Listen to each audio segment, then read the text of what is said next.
चलिए जानते हैं बिहार के 25 बड़ी खबरों को। तो आगे बढ़ने से पहले वीडियो को एक लाइक और चैनल को सब्सक्राइब जरूर करें।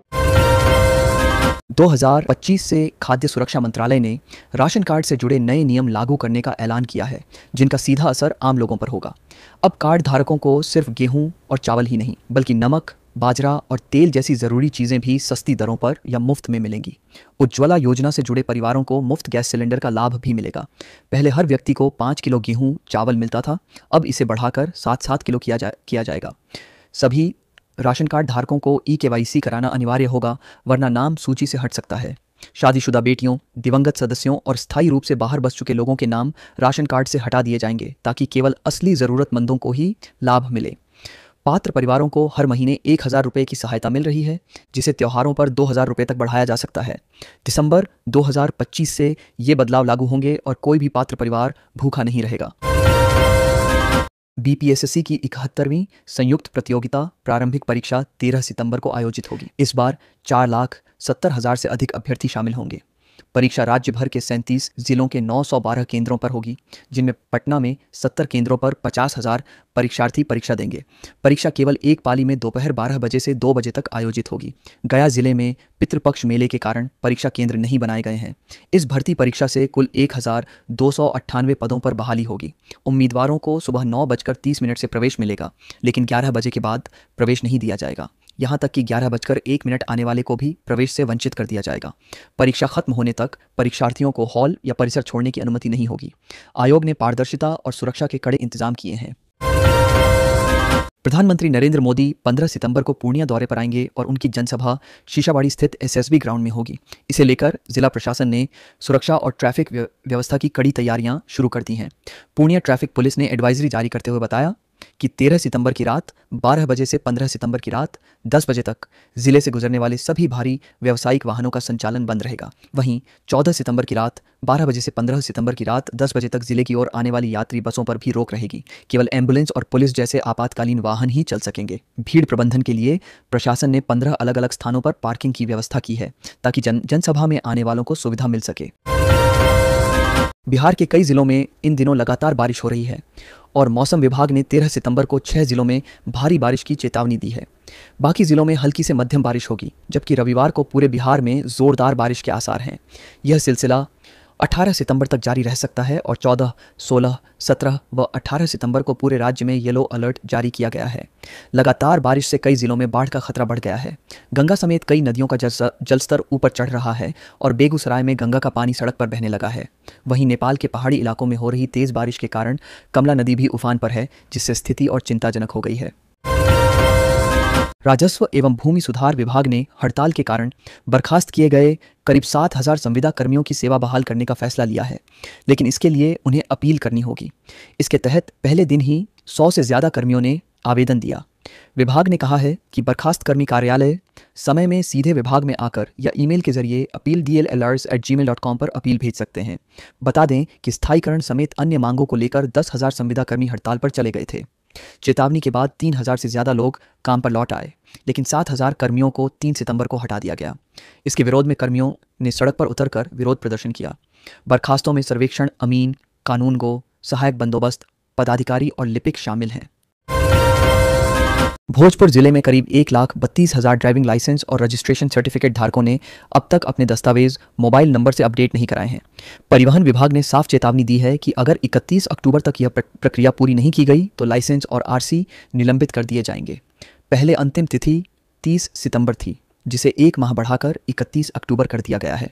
जिले में कुल 2,33,931 वाहन पंजीकृत हैं, जिनमें से सिर्फ 1,01,074 मालिकों ने ही मोबाइल नंबर लिंक कराया है।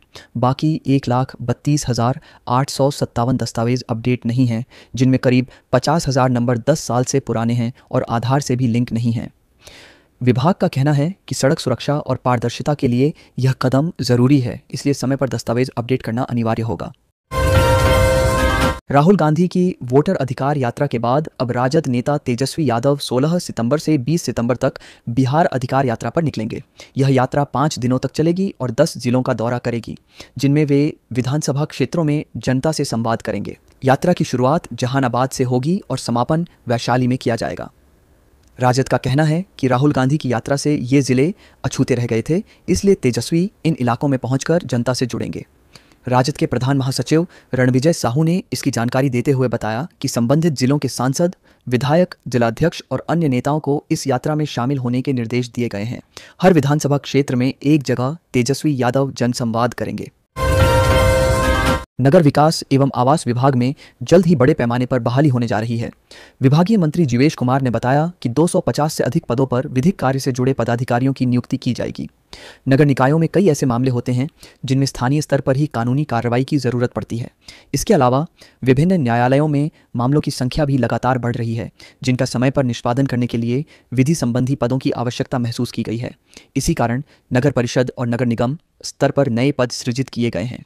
इनमें विधि सहायक के 131 पद, सहायक विधि पदाधिकारी के 113 पद और विधि पदाधिकारी के 19 पद शामिल हैं। इसके लिए बिहार नगरपालिका विधि सेवा नियमावली 2025 भी तैयार की जा रही है। बिहार सरकार के खाद्य एवं उपभोक्ता संरक्षण विभाग ने पीडीएस दुकानों में कम वजन और खराब गुणवत्ता का अनाज देने की शिकायतों पर सख्ती दिखाते हुए बड़ी कार्रवाई की है। राज्य भर की 48,100 दुकानों के निरीक्षण में 1,349 दुकानों में कम वजन और 1,230 दुकानों में खराब अनाज मिलने की शिकायत सही पाई गई, जबकि 4,428 दुकानों पर अनाज ही नहीं देने की शिकायत मिली। अब तक 141 दुकानों का लाइसेंस रद्द कर दिया गया है और 91 दुकानदारों पर एफआईआर दर्ज हुई है। इसके अलावा 9,577 दुकानदारों को कारण बताओ नोटिस भेजा गया है। विभाग ने साफ किया है कि राज्य की कुल 53,869 पीडीएस दुकानों पर निरीक्षण अभियान आगे भी जारी रहेगा। विधानसभा चुनाव से पहले बिहार को लगातार नई सौगातें मिल रही हैं। सड़क, पानी, रोजगार और बिजली जैसी मूलभूत सुविधाओं को सुधारने पर सरकार जोर दे रही है।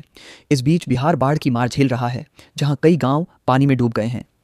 ऐसे हालात में केंद्र सरकार ने बड़ा कदम उठाते हुए बिहार को जल संसाधन क्षेत्र में 11,500 करोड़ रुपए की आर्थिक मदद देने का ऐलान किया है।